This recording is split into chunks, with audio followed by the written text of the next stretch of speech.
ముళ్ళు కూడా పొరపోకుండా మాట్లాడేవాడిని దేవుడు పిలుస్తాడా? దేవుడు పిలుస్తాడు అలాంటి వాళ్ళనే. నాకు చదువు రాదు, దేవుడు పిలిచిండు. నేను మంచి మాటకారిని, దేవుడు పిలిచిండు. నేను బాగా ఉన్నత స్థాయిలో ఉన్నానని దేవుడు పిలిచిండు. మంచిదే, దేవుడు పిలిస్తే మంచిదే. దేవుడు పిలిచిన కాదని హక్కు ఎవరికి లేదు. కానీ సంఘానికి అబద్ధపు మాటలు చెప్పి అబద్ధపు ఆలోచనలోనికి తీసుకువెళితే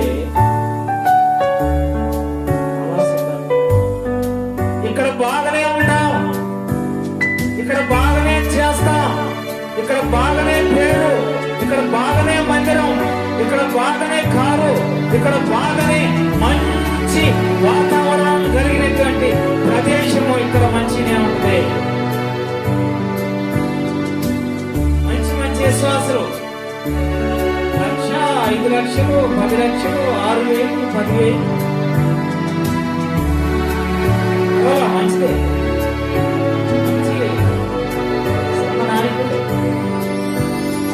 కానీ ఆ 1,00,000 మంది, 2 లక్షల మంది, 10 లక్షల మంది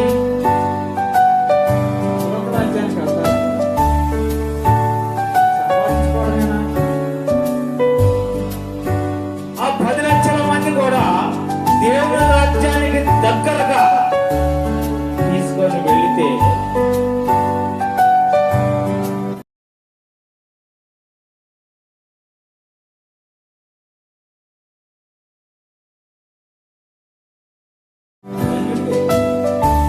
దేవుని ఎదుట ఎలాగో ఉన్నావో అక్కడ పరిశీలన చేసేటప్పుడు నీకు అర్థం. ఇక్కడ జరిగేది ఎవరికి అర్థం కాదు, అక్కడ జరిగేది ఎవరికి అర్థం కాదు. నేను మంచిగా కోరుతున్నా, నేను మంచిగా సంపాదిస్తున్నా, నేను మంచిగా ప్రార్థనగా పోతున్నా. జనాలను మోసం చేసి బోధలు ఈనాడు విశ్వాసాలని మాయ చేసి విశ్వాసంతో ఆడుకుంటున్నటువంటి గోళ్ళంత మంది ఈరోజు కొత్తగా చైనాలో ఒక సంస్థ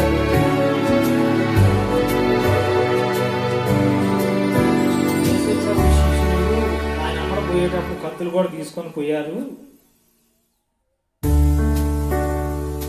పేతురు వరలో పెద్ద ఉంది, యేసుప్రభుని అంటే మాత్రం కత్తి తీసుకొని తిరగడానికి అంటారు. మనం కూడా కత్తులు పట్టుకొని తిరగాలని చెప్పేసి చైనాలో ఒక సంస్థ పుట్టిందంట. పాత నిబంధన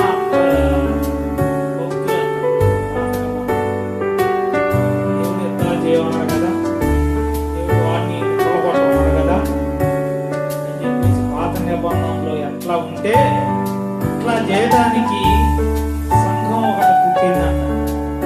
ఎప్పుడో పుట్టింది, బహిష్కరణ చేస్తే అమెరికా చేరుకున్నారంట. అక్కడ ఉన్నటువంటి వారిని కొన్ని 1,00,000 మందిని తయారు చేశారు. అరే మంచిగా నడవండిరా, మంచిగా ఉండండిరా, బుద్ధిగా బతకండిరా అనే సేవకుని వదిలిపెడతారు. కక్ష కట్టి పక్క సాగించి వాళ్ళని నానా రకాలుగా బూతులు తిట్టి విపరీతంగా మరి వాళ్ళ ఇష్టానుసారమైన జీవితానికి అలవాటు పడే బోధలకు అలవాటు పడేటటువంటి సంఘము దేశాల్లో. అదే అంటే మార్పు.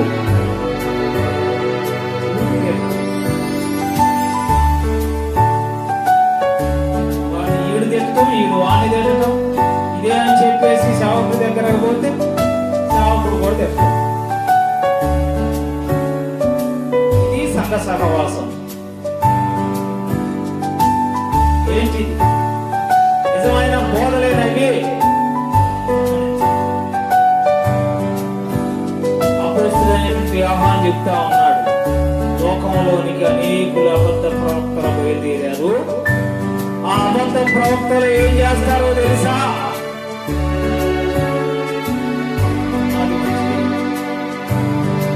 పునాదితో వాళ్ళకు పని లేదు.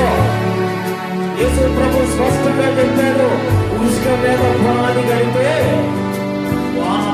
వరద వస్తుంది, ఆ ఇంటి పైన కొట్టింది, దాని పాటు పడిపోతుంది. ఆ పడిపోయిన వ్యక్తి అంటాడంట, ఇది మంచి పునాది, గొప్ప పునాది.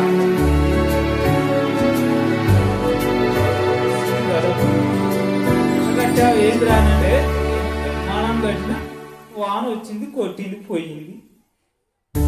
నేను చెప్పిన బ్రహ్మాండం కట్టిన గొప్ప పునాది. నాకు ఎన్నాళ్ళు ఆ మాట అర్థం కాలే.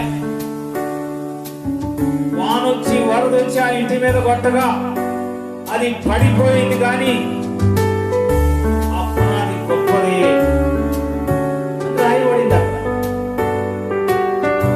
అది ఆ గొప్ప ఆయన అంటాడు, ఈ పునాది గొప్పదే అన్నాడు. వానొచ్చి వరదొచ్చి పునాది ఊగిపోతే గొప్పదని అంటాడు. సిగ్గయ్యి చెప్పుకోలేక ముసుకేసి ముసుగా కలిసి సిమెంట్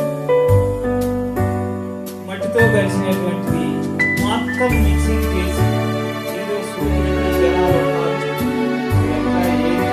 జనాలు బాగా వస్తున్నారు, అది చెప్పి తీసుకొని